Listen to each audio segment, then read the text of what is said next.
Hey, welcome back to the Ping Pong Flix Show. My name is Chris Wong. This is episode 340 of the Ping Pong Flix Show. And once again, this will be available on Spotify, Podbean, and of course, YouTube. I'm also going to break it into segments like I did today or, the day before for episode 339 so that people, if you don't want to watch the whole thing, you can go ahead and watch the different segments, the segments that you want to watch. So I'm giving you that opportunity as well. So, but let's get to the DCEU news. The first one, and I say DCEU lightly because this is a DC film, but apparently it's not part of the DCEU as we know it. And that movie is The Joker. This is the content advisory for the Joker movie coming from at Joker Movie News. The movie is going to be rated R for the following: mild sex and nudity, severe violence and gore, severe profanity, moderate alcohol, drugs, and smoking, severe, frightening, and intense scenes. So this is definitely a rated R film, and this is something that Todd Phillips has confirmed on his Instagram with that Joker picture. That is indeed, this is a rated R film. They're not messing around. They are going all in. And, we'll see if they really do. But according to this content advisory, it looks like it's going to be pretty heavy-handed. And how this actually is in terms of comic book likeness and how it's really related to the comics, we'll definitely have to see. But this is an interesting thing for Warner Brothers to do in a way that is different from what they've released so far in terms of Aquaman and Shazam post Justice League. And so for people who want to see a little bit of different Warner Brothers and DC films, I think you can get pretty excited for the Joker movie alongside Birds of Prey, which is also supposedly rated R according to Margot Robbie.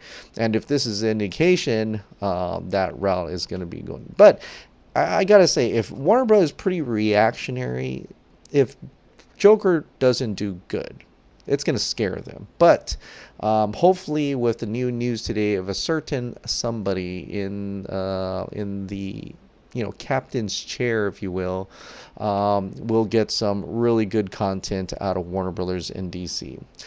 The other film, James Gunn's The Suicide Squad, was reportedly will begin filming September 23rd and wrap January 31st in Atlanta. So the Warner Brothers sort of sequel to Suicide Squad will begin filming this summer. And this is coming from the Geeks worldwide. Apparently they are ready to go. They've got everybody they need. They've got all these different characters, including Captain Boomerang is back, Rick Flag is back, Amanda Waller is back, Harley Quinn. We also got Bronze Tiger, apparently played by Idris Elba. He was supposed to play Deadshot, but apparently Deadshot's being written out of the movie as Will Smith was not available. Other new characters include King Shark, Ratcatcher, Polka Dot Man, and Peacemaker. So this will be an interesting film for a lot of reasons. One being that we're not really sure if this is a true sequel or this is just utilizing the same characters, actors and actresses, and same characters from the first movie, but not really connecting to the first movie, if you will. So this will be an interesting thing to look forward to, and seeing what this comes out of this, how it will connect to the DCEU.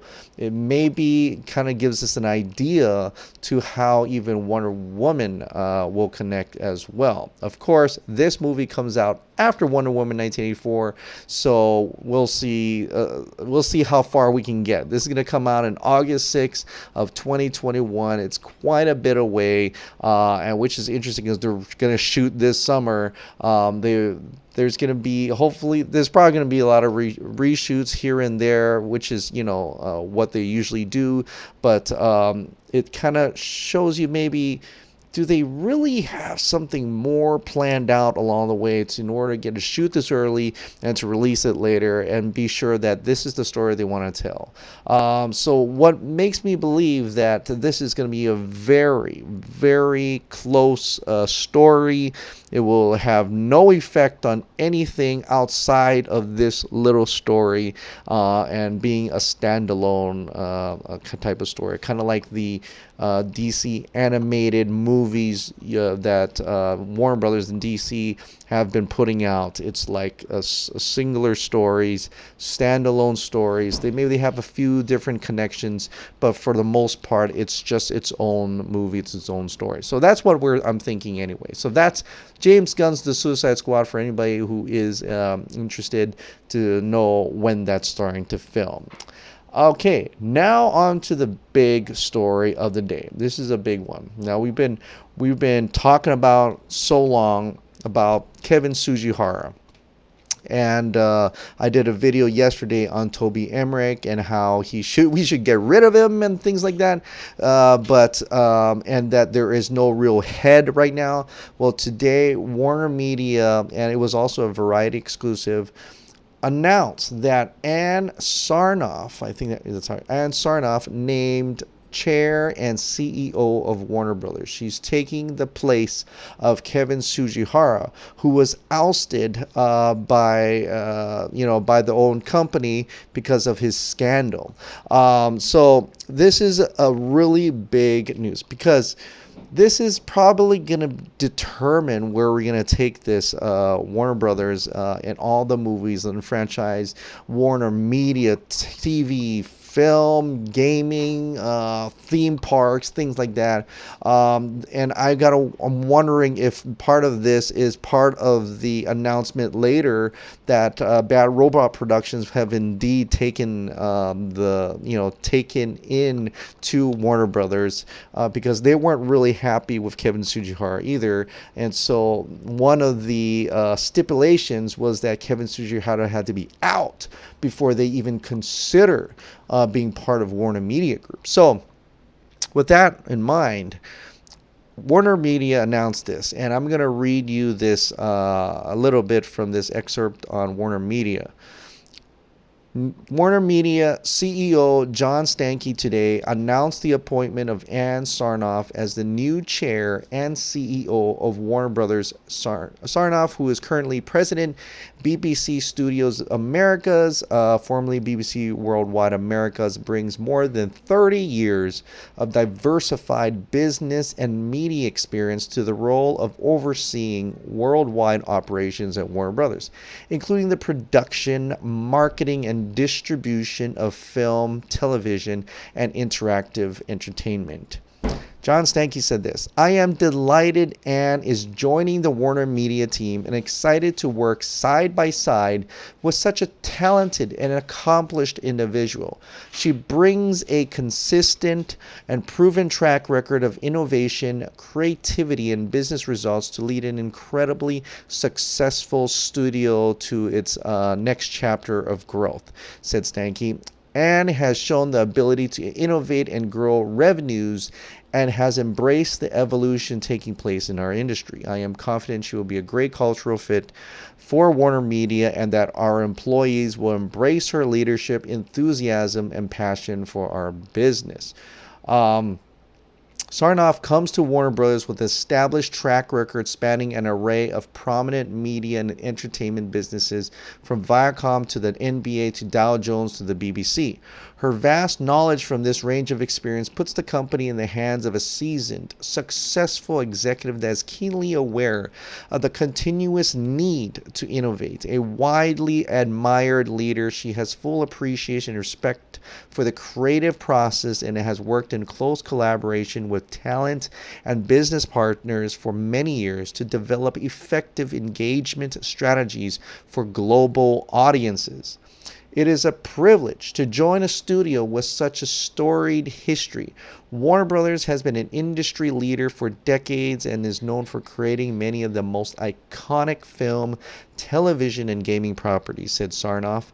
I accept this position, excited by the opportunity to work with the most accomplished executives and teams in media, and confident about carrying this incredible heritage forward with them. So, as president of BBC Studios Americas, Sarnoff has been responsible for driving growth and profit across the company's diversified business division in the U.S., Canada, and Latin America. She oversaw LA productions, linear and digital program sales and co-productions, home entertainment, and licensing. She also led efforts to amplify BBC Studios' global brands, Doctor Who, Top Gear, and the natural history brand BBC Earth. As board chair of BritBox, Sarnoff has guided the development and growth of the direct-to-consumer service, which offers U.S. and Canadian customers the largest collection of British television gaming. The CEO, Tim Davie, of BBC Studios, said this about Ann. Ann's contribution to BBC Studio has been immense. She has grown our core business as well as driving significant innovation, including the successful creation of BritBox, the growth of BBC America alongside our partner AMC, and the launch of new channels like BBC Earth in Canada and major new content and production deals. We will miss her generosity and her spirit of collaboration, and we wish her great success at Warner Brothers. So, during this time, the leadership transition is made up of Toby Emmerich, Peter Roth, and Kim Williams. So, John Stankey said this: I want to thank Toby, Peter, and Kim for stepping up during this transition and making sure Warner Brothers didn't miss a beat. Their commitment to delivering operationally and creatively is evident in our results over the last several months. It's clear that Ann becomes part of the team that is second to none, Stankey said. So, Ann Sarnoff will be based in Los Angeles and will officially join the company later this summer. All right, what to get from all this? Well, basically what I'm seeing here is John Stankey from AT&T. They've always been said, and I've talked about it before, they've always talked about the streaming services. They've always talked about trying to get content quickly, efficiently to the consumer as fast as possible. I mean, the day and age of movie theaters, which I still love, DVDs, Blu-rays, it's going down. It's going away. I mean, everybody is trying to be the next Netflix. You see Disney trying to do a Disney Plus. They're going to launch their streaming service later this year. Warner Media is going to launch their own streaming services this year. And bringing in a person like Ann Sarnoff is a very smart business decision. And a lot of what I was trying to think about how Ann Sarnoff thought, what type of person she is, what type of, in terms of business, what directions she could do. She talked over at Georgetown.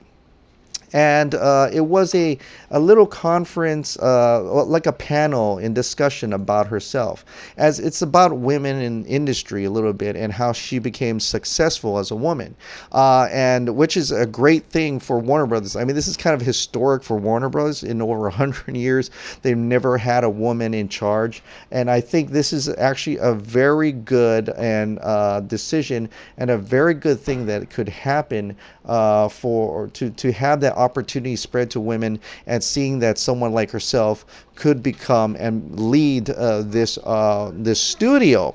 Now, when I look at this, and when you look into a video that I'm going to share in the description below, this is Ann Sarnoff. She's talking at a Georgetown University Women's Leadership, and they present Ann Sarnoff, and there's a panel they're talking about her. and she talks about her job, talks about her work, but most importantly, what her thoughts are on that. What really interests me, she has two adult children, and those two adult children, she really wants to emotionally connect with them because they are millennials. She wants to connect and understand millennials. Now, the term millennials, I understand, is a negative term. And for most part, people are like, well, they're lazy and they don't understand this and that. But when she refers to millennials, she refers into a new type of consumers. And this is something all businesses, even in my own industry, try to understand millennials, how they think. How do we connect with millennials in a way that we never connect before? And she's also instrumental in like the Wall Street Journal as well, and in the facts that she's like telling them, hey, they're not going to pick up a newspaper anymore. We got to do something in a way to drive that content to the consumer, to the millennials, to the new consumers of our generation in a digital fashion, because that's how they connect with information now.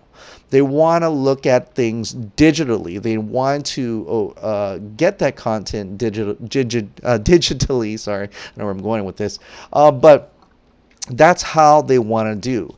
And just looking at that and having her being a huge advocate for streaming service and trying to understand millennials, it really shows you what John Stankey actually saw in this candidate. And that is, it's not old school. It's new. It's something the new, a person who's trying to understand the new generation. They're not trying to do something old. They're not trying to do something that's been around for decades but slowly dying, if you will.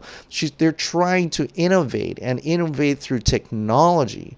And for Warner Media to get into the Warner Media services, they need to streaming services. They need to get somebody who already understands that, and that's where Ann Sarnoff comes in. Her being instrumental in actually creating in a way House of Cards and having that available, bringing in content from the UK, bringing in different shows, from small shows to blockbuster shows. She says this in that video. She wants to keep viewers engaged with varied content. So it's not like she's only interested in one aspect. She's also interested in different aspects, different types of shows. She brings in Top Gear.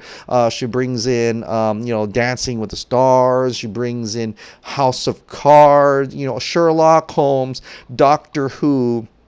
And there's this one comment she said in there where I thought was really interesting, is that she was working with the team that was trying to find out if certain shows in the UK would do well in America. And a lot of these shows do, except for some shows like Luther, which the team believed that it wouldn't really do well in America. But she thought, because it was darker and whatnot, and but she really felt that it's a high quality show and it deserves to be shown in America. She really wants to show, and that it could satisfy like a niche group, right? So that sounds familiar, doesn't it? I mean, we like to think the Snyder Cut fandom is a big group, but we're, in a comparison to millions and billions, we're kind of like a niche group as well, but a very vocal niche group. So having her see that would go a long way. Having her see that, hey, this group may actually be honest, they're very vocal. There seems to be a lot of them. We could actually tap into that. We can actually make money off of that, and that's her goal here, is to understanding the creative processes of the content, but at the same time understanding how it could have an ROI, a return of investment. They need to know that people would want to see this. People would want to actually notice this, want to click on it, want to log in, want to subscribe to their service to watch this type of content. And like actually John Stankey had said this a long time before, that the content of the Warner Media streaming service has to be varied. They cannot be just specific, because you need to vary it so that it has different types of audiences will appreciate the type of content that they each individual likes.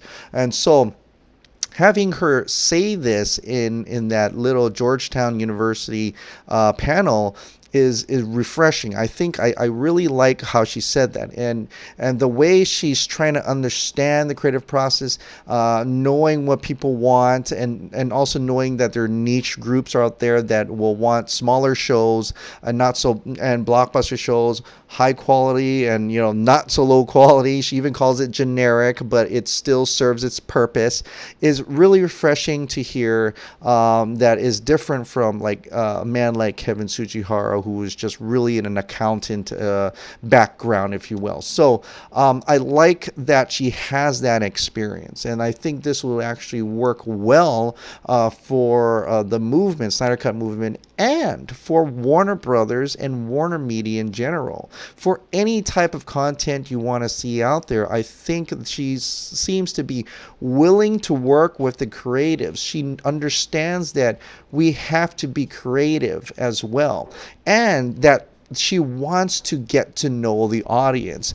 She says this. She tells it how they need to know the audience. They need to get out of their little shell, their little board meetings, and actually talk to people outside, trying to understand it, trying to connect to the fans. She talks about the Doctor Who fans. She talks about using social media to market and connect with fans of Orphan Black, and that she's really trying to connect and listen to the audience, trying to listen to audience and understand their emotions through social media. She understands social media is a big deal and how to connect, because social media is a big platform for millennials or for people in this generation who want to keep up to times.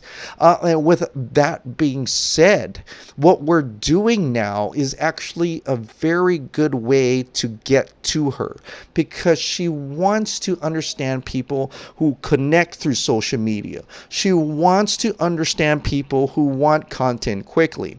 So this is a great day, because not only that we know now that there's a new CEO, a new chair, a new person we could actually enter and talk to, try to communicate to what we want, but also that she is in a position that could change the way Warner Brother Hollywood wants. You can call it Warner Sisters by now, but you can see it how it really changes the overall appeal, and it's refreshing, making it for a new day.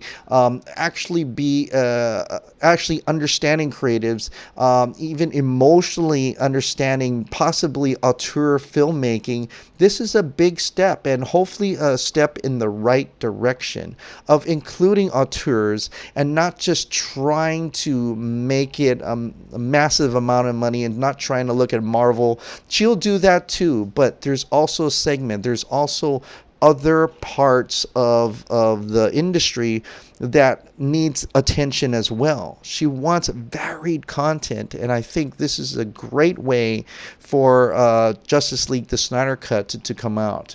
One, through streaming services.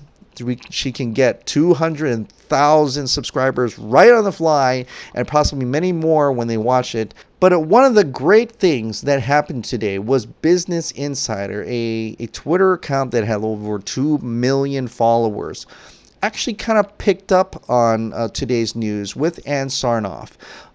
And of course, like always, we have fans, emotionally invested fans who want to release a Snyder Cut, tweeting, retweeting, replying under Warner Media, under Warner Brothers in terms to asking if they could release a Snyder Cut and things like that, or giving them attention to the cut, to the movement. And it was pretty successful in that Business Insider picked this up. They put out an article saying Warner Brothers named a new CEO, and Justice League fans started immediately begging her to release the Snyder Cut. I love the headlines here. Warner Brothers announced Ann Sarnoff as its new CEO on Monday. Zack Snyder fans quickly pleaded to her release the infamous Snyder Cut of Justice League. Many of the tweets responding to Warner Bros. Tweet announcement used the hashtag release the Snyder Cut, which has become a rallying cry for those who want to see Zack Snyder's original vision for the movie.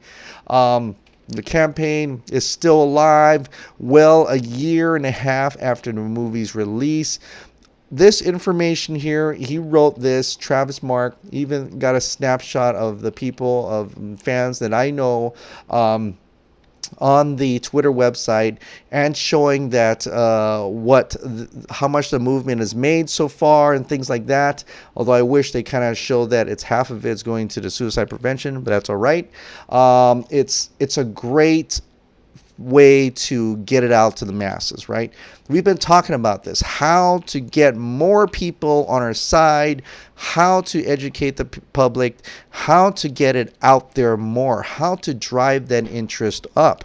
And for people, for a lot of people are like, well, it's not that big or something like this. And you look at this, and it just sounds like it's a bigger crowd, right?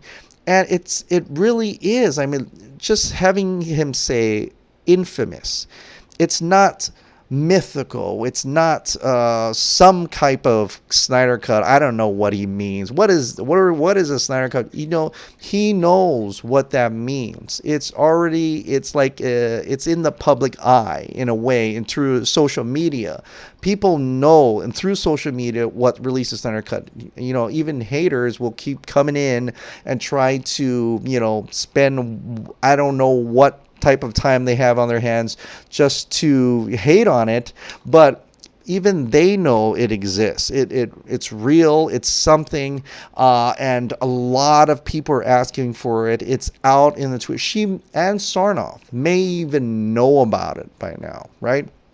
Because it's such a big deal through social media, through Twitter. She even talks about Twitter and the hashtag thing. So she knows about it. She realizes that. And seeing that this article put out today is great. It's terrific, because you know all types of business within this industry is looking at articles, and Business Insider is one of those. It's called Business Insider, for crying out loud. And so they're looking at that. And it just to pique her interest, to look at that and say, hey, can we capitalize on this? Can we work with this? Can we do something about it? Can we make money off of it? Can we, connect with this niche group of fans who really want to see this happen? Is there something that is there that we could actually tap into? So I think this is a great way to market it, and through social media. Before, it may have been not too much. Maybe they're trying to ignore us and stuff. But knowing who Ann Sarnoff is from this video at Georgetown, I come to realize she is definitely the type of person that will listen to our social media presence of hashtag release the Snyder Cut. And like I said in yesterday's video and podcast, there's probably one thing that's keeping this from happening, and that is the ego of one man, Toby Emmerich. Ann Sarnoff is Toby Emmerich's boss. Toby Emmerich has to report to Ann Sarnoff. And in that video, Ann Sarnoff had said that when people make mistakes, they have to own up to it and not pass that blame to someone else. Work with what mistake you made and keep going at it. So, upon hearing that, and if Toby Emmerich, which I really believe the last person to have been instrumental in destroying Zack Snyder's Justice League, the last person in that group of, a lot of people call snakes or whatever, but that last group of people, he's the last one. He's the final obstruction. Either he's going to start working with Ann Sarnoff. Ann Sarnoff's going to want to know what's this release the Snyder Cut and how do we help this? How do we fix this? How do we connect back with the fans that was angry with this? And if he's in the way, he can probably start packing his bags. We'll see. Fingers crossed. All right, guys. Well, that is it for tonight's long podcast and long show. Thank you so much for subscribing. Thank you so much for watching. Once again, you can find this on Spotify, Podbean. You can also find segments of this later on tomorrow. And please follow me on those Spotify. Put a comment down. Let me know how the sound works, how you like it. Do you like the podcast on Spotify and Podbean? Let me know also down in the comments below, and I'll see you or talk to you next time. Thanks.